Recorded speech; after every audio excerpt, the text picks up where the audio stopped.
네, 안녕하세요. 서울 집값 참 불안하다는 얘기가 많은데요.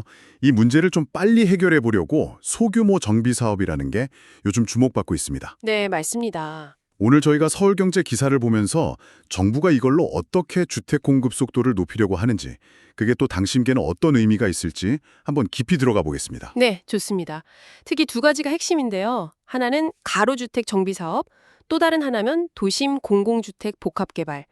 이걸로 서울에 연간 1만 가구 이상을 좀 빨리, 빠르게 공급하겠다는 건데 그 구체적인 방법이랑 영향을 한번 보죠. 좋습니다. 그럼 첫 번째, 가로주택 정비 사업.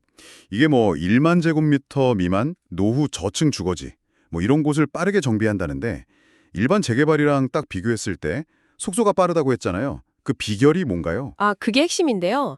보통 재개발, 재건축하면 추진위원회 구성하고 뭐 하고 단계가 많잖아요. 네, 그렇죠. 복잡하죠. 그걸 생략하는 겁니다. 이 단계 하나만 없애도 전체 기간이 확 줄어요. 조합 설립부터 입주까지 한 3년, 4년 이 정도는 가능해지는 거죠. 3, 4년이요? 일반 재건축은 한 8년 반 걸린다면서요? 네, 평균 그 정도 걸리죠. 그러니까 뭐 거의 절반, 아니 그 이하로 줄어드는 효과가 있는 겁니다. 실제로 송파구 영풍밀라 같은 경우는 조합 설립하고 딱 2년 만에 사업 시행 인가 받고 바로 착공 들어갔어요. 와, 2년 만에요? 진짜 빠르네요. 네. 그래서 이걸로 서울에서만 연간 1만 가구 정도 공급하겠다. 이게 목표인 거죠. 야, 근데 이렇게 속도가 생명인 사업인데 최근에 자금 문제 때문에 약간 삐걱거렸다고요? 그 주택도시보증공사 HUG 통해서 받는 기금융자 예산이 좀 부족했다면서요? 아, 네. 그랬었죠.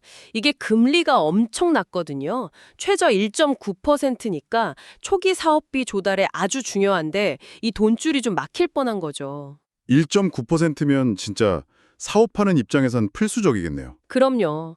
그래서 여러 사업장에서 좀 어려움을 겪었는데 다행히 정부가 2차 추경으로 한 600억 원 정도 긴급하게 투입을 했어요. 그리고 필요하면 더 지원하겠다. 이렇게 얘기해서 일단 급한 불은 껐습니다. 아, 다행이네요. 그럼 이제 좀 숨통이 트이겠군요. 네. 그래서 뭐 방배동이나 성수동, 한남동 같이 관심 높은 지역들 사업도 다시 좀 속도를 낼 수 있지 않을까? 네, 그렇게 기대하고 있습니다. 알겠습니다.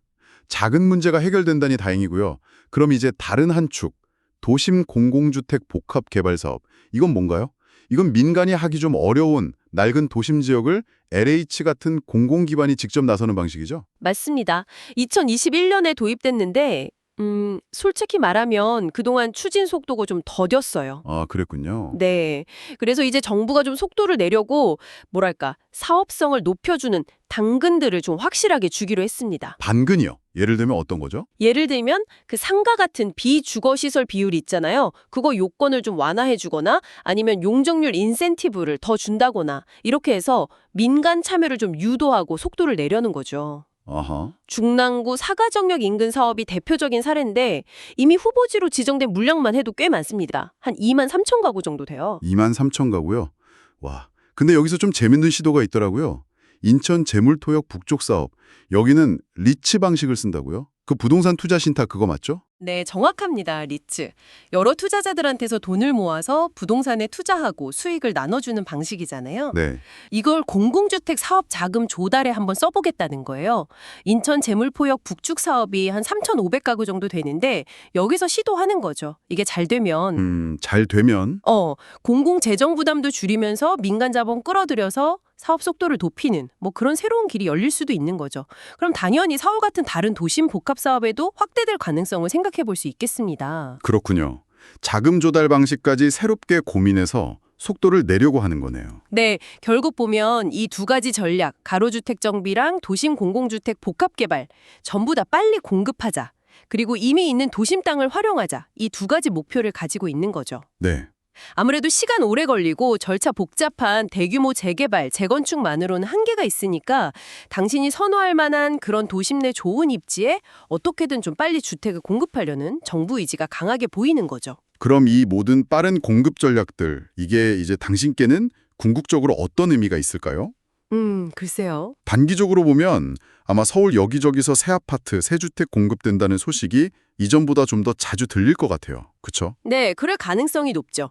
그리고 좀 더 길게 보면 이런 빠른 공급이 계속 이어졌을 때 정말 주택시장 안정에 좀 긍정적인 영향을 줄 수 있을지 없을지 그걸 좀 지켜보는 게 중요할 것 같습니다. 네, 맞습니다. 정리해보면 가로주택 정비 사업 쪽은 자금 지원을 좀 더 확실하게 해주고 도심 공공주택 복합개발 쪽은 사업성을 높여주는 인센티브를 주고 이 두 가지 축으로 어떻게든 서울 주택 공급 시계를 좀 최대한 빨리 돌리려고 한다 이렇게 볼 수 있겠습니다. 네. 오늘 저희가 살펴본 것처럼 확실히 이 속도에 방점을 둔 주택 공급 정책이 힘을 받고 있는 모습입니다. 자, 그런데 여기서 마지막으로 이런 생각도 좀 해볼 수 있을 것 같아요. 이렇게 속도 위주로 좀 작은 규모의 개발들이 계속 늘어나면 우리가 오랫동안 살아왔던 동네의 모습, 그 특유의 분위기나 생활 환경 같은 것들은 장기적으로 봤을 때 어떻게 달라지게 될까요? 속도도 중요하지만 그와 함께 우리가 또 중요하게 생각하고 지켜야 할 가치는 무엇일지 한 번쯤 생각해 보시면 좋겠습니다.